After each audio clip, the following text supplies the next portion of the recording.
Hello, this is Sabrina Alery with a video tutorial for Clearsnap, and today I want to share a technique with you using some of our spray ink products.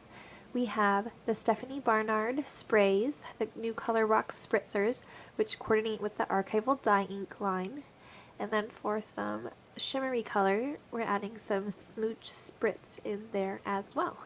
Let's get started. To begin with, I have a sheet of watercolor paper. You can use cardstock for this technique as well, but the watercolor paper is going to hold up a little nicer and really help with the water. So a little trick here, I'm just positioning some stamps on the background, getting that all lined up before I press my stamp block down. That way I can be certain my design is going to line up exactly where I want it. I'm inking up with some watercolor paper here.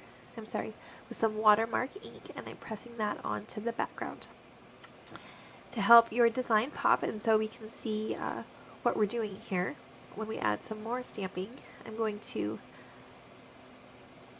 sprinkle on some white embossing powder. You can use clear embossing powder as well, and then I'm just going to finish out the design by stamping a few more stars in the watermark ink, sprinkling with white embossing powder, and then I'm going to set that powder with the heat gun. After our heat is set, we're going to be using the sprays as watercolors here.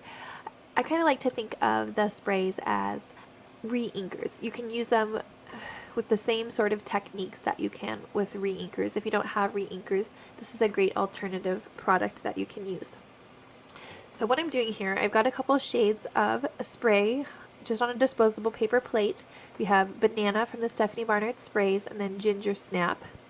I've sprayed my background paper with some water. I just have it in a Basic Necessities empty smooch spritz bottle. I'm just applying that yellow ink to the stars on my design. I want to help them sort of glow off the page.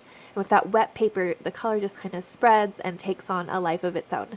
You can definitely be sure that no two projects you create will be the same when you're using sprays as watercolor, which kind of makes it fun.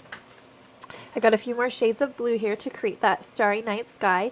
We have the Stephanie Barnard sprays in Sky, and then also the spritzers. We have Glacier Lake, Moody Blue, Smooch Spritz, Splash, and then Vanilla Shimmer for a little bit of color.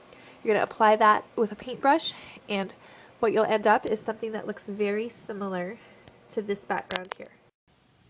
Thank you so much for joining me today. For more ideas and inspiration, please visit clearsnap.blogspot.com, and for product information, please visit www.clearsnap.com.